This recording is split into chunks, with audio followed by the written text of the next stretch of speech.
एक बुजुर्ग आदमी अपने बेटे की बहू से बेइंतहा प्यार करता था। वो अपनी बहू के आगे किसी को भी नहीं सुनता था। हम बात कर रहे हैं 16 अक्टूबर 2022 की, जब सब लोग सो रहे थे। रात के करीब 1 बजा होगा।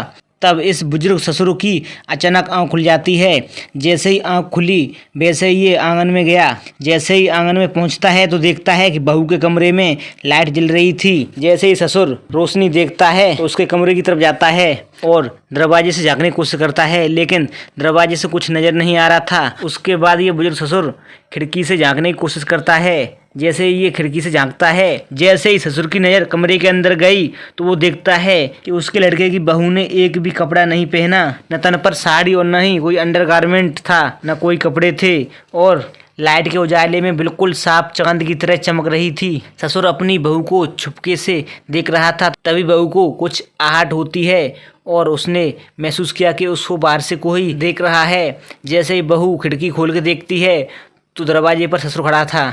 जैसे ही बहू ससुर को देखती है तो वो पानी पानी हो जाती है। ससुर को सामने खड़ा देखा तो बहू के मानो होश ही उड़ गए हों। बहू कहने लगी कि पापा, आपसे ये उम्मीद नहीं थी। दोस्तों, ये बात तब की है जब बुजुर्ग ससुर के बेटे की शादी हुई थी। तो उसका बेटा पवन था, वो बहुत शराब पिया करता था। वो अपने दोस्त भागेंद्र और भोला के साथ शराब पिया करता था। तभी रीमा बहू ने भागेंद्र और भोला को देखा तो उसमें दोस्ती हो गई और धीरे धीरे उसकी दोस्ती प्यार में बदल गई।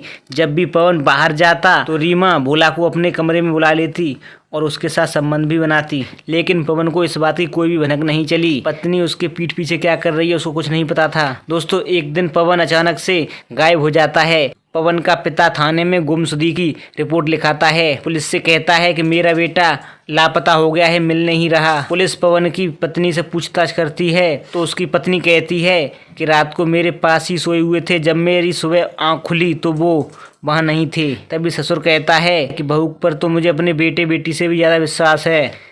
तभी पुलिस उनकी तहरीर लिख लेती है और छानबीन शुरू कर देती है। उसके बाद पुलिस छानबीन में जुट जाती है, लेकिन पुलिस को कोई भी सुराग पता नहीं चला और पवन का कहीं कोई पता नहीं चला। तभी जब एक दिन रीमा भोला को अपने घर पर मैसेज करके बुलाती है और जब रात के 1 बज रहा था तब ससुर उसके कमरे में रोशनी देख करके जाता है। जब ससुर कमरे के पास जाता है और खिड़की से देखता है तो बहू और भोला उस समय आपत्तिजनक स्थिति में थे। ससुर को पता चल जाता है कि बहू के इस लड़के से संबंध बने हुए हैं। ससुर को गुस्सा आता है और बहू पर चिल्लाता है और बहू अपने बातों में समझाने की कोशिश करती है, लेकिन ससुर वहां से चला जाता है। एक दिन भोला हरिशंकर प्रसाद जो ससुर थे उनको धमकी देता है कि जैसी हालत तेरे बेटे की हुई है वैसी हालत तेरी होगी अगर किसी को कुछ बताया तो बुजुर्ग ससुर को पता चल जाता है कि उसके बेटे पवन को इस भोलाई ने ही मारा है और पुलिस के पास जाता है और सारी बात बताता है। पुलिस रीमा और भोला को रिमांड पर लेती है और उनसे सख्ती से पूछताछ करती है और फिर सारा सच उनके सामने आ गया और फिर उनको जेल भेज दिया। दोस्तों, हमें किसी पर ऐसे आंख मीच करके विश्वास नहीं करना चाहिए। आप लोगों को ये स्टोरी कैसी लगी कमेंट करके बताएं। वीडियो को लाइक करें, चैनल को सब्सक्राइब करें।